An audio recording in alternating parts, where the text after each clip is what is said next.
Why would you do that? As far as I can tell, this is a video that was made by some member of the destruction crew, someone that was hired to destroy these guitars. And I'm assuming that these are guitars that are in possession by Gibson. These are the Firebird X model. It was released in 2010, and they're retailed for like $5,500, I think. And basically, it's one of their guitars with like the robo tuners and like onboard electronics and like distortion and stuff. Anyway, stuff that Gibson could not give away to people. But you gotta wonder why they have 200 or 300 of them and they're destroying them for no reason. I'll show a bit more of it.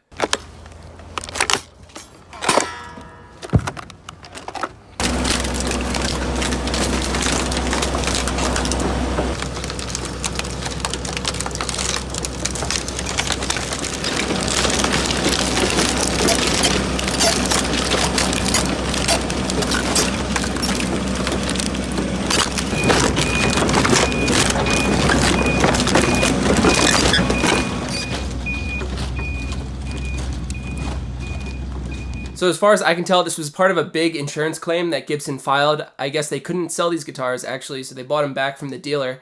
And then as part of the insurance, so they could get their money, they had to prove that the guitars were not being sold and they were not profiting off of them any further. But you gotta wonder if there isn't like another way to do that than just destroying the guitars.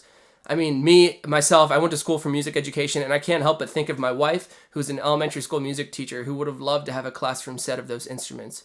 You know, like 25 or 28. I get they're like super high-end Gibson or whatever, but shave the Gibson logo off the headstock maybe and donate it to an organization that's approved by the insurers and all the lawyers involved in this, and, you know, just give everything to them instead of destroying it, and schools can apply for a classroom set of their own instruments. I don't know, it just seems like a really weird thing for the company to do, and not that I understand the legal side of it at all. Maybe there was a reason they had to be destroyed and not donated.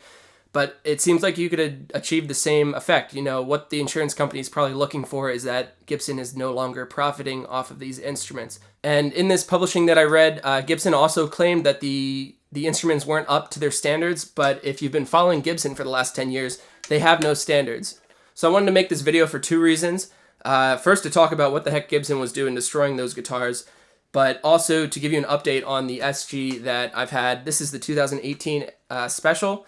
If you've been following along, I know a lot of people have been asking what is happening to this. I haven't had it for a couple months, but basically I bought it off of Musician's Friend, which is a sister company to Guitar Center. If you don't know that, that's going to be important later. And I got it for a really good deal, and it was part of their program where they offer stuff that's going out of, that they're trying to get rid of their entire stock of, stuff that's been discontinued. So the 2018 in this configuration with the mini humbuckers, that was shot down by Gibson. They're not reproducing anymore, which was a big factor in why I couldn't just get a replacement as opposed to going through with the warranty. So first off, before I start naming like all the little things that were wrong with it, the reason that I wanted to get it warranted is that the pickups themselves were very microphonic, and I should say still are very microphonic because they didn't fix them. There was an issue in the guitar where if you would tilt it, there was like a crackling sound, so there was a loose ground connection somewhere. And then in addition to that, just a bunch of little things. So like the fret ends were just incredibly sharp, and I was hoping that the warranty guy could touch them up. I'll get back to that in a second. The nut just wasn't cut properly. So although they're like very minimal things that you can fix on your own, like the saddles additionally, or like one of the knobs came off, but although that should be stuff that you can fix, most people can fix themselves, it's just annoying when you buy a new instrument. It should be ready to be played out of the box. And additionally, the checklist that came with the guitar that showed like all these items had been checked off by a quality control check person, you can very clearly see that somebody went down it in one line with a Sharpie and just marked all the boxes at once. They didn't like say, okay, is the neck straight, check it off, and then move on to the next item. They just looked at the guitar, I'm sure, flipped it over, made sure there was nothing majorly wrong with it, and then just checked it off and signed it off without going too much into it. Anyway, when I got the guitar, I played it for a while, and I really liked the sound of it. So I thought, you know, instead of just returning it and asking for money, unfortunately there wasn't the option to do an exchange because the guitar was out of stock at this point. But instead of just asking for my money back, I wanted to keep it and try and fix it myself. I sent it to a warranty center, which ended up being a Guitar Center. This is a Guitar Tech, a place that Gibson had approved for their own warranty work. And I asked him, you know, can you do anything about the electronics? and he tried. He didn't get it right. I also asked him, like, as an aside, I know it's probably not like a big deal, but if you could, I'd like you to touch up the fret ends, you know?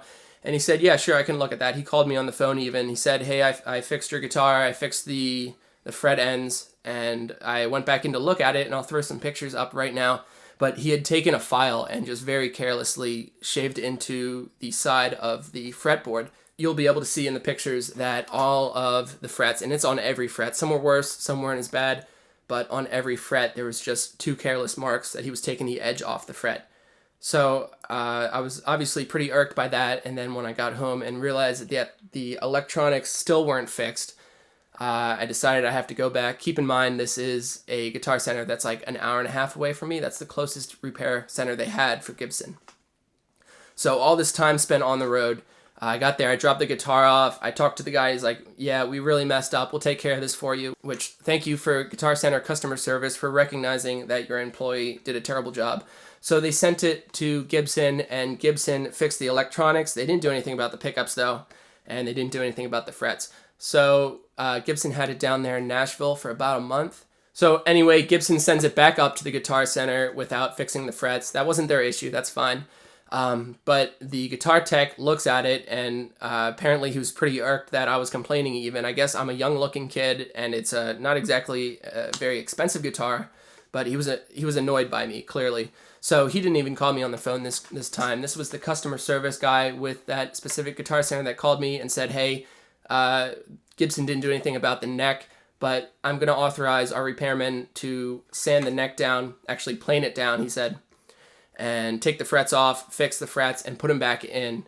At that point, I was realizing I was already making like 2, 3, 4 trips to that Guitar Center to deal with this. I was like, you know, whatever, just do it and we'll see how it comes out. I guess he must have taken the inlays out too, because there's remnants of glue all over the place. There's glue right against this fret. I'll have to take a picture of it if I can. But the guy had taken the frets off, planed it down, so now at this point, the bridge is slammed down to the body, and the humbuckers cannot go any further into the body as well. They're pretty close, closer than I would like.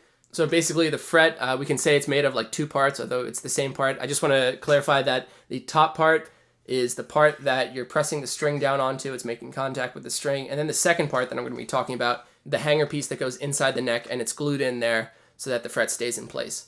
So what this guy did is he cut the hanger piece on the edge of the fret, on every single fret on each side, and he cut it off so that that wasn't the part that was you know, providing like a bit of discomfort as you went up and down the frets. And even now as I feel it, that wasn't the issue anyway, clearly, because it's still sharp. But now, because he cut the end off on each of my frets, I have an opening in the guitar neck, which I'm personally worried about moisture getting in there, the glue becoming moistened enough that it lifts up the fret. Now I've got uneven frets, and I have to pay more money, probably out of my own pocket. You can just tell that this guy was not careful in anything that he did with instruments. He, at one point, he was in the Guitar Center when I went to go pick it up 2 days ago, and I talked to him. He was obviously still annoyed with me, and he was giving me a demo of how he takes care of the sharp frets.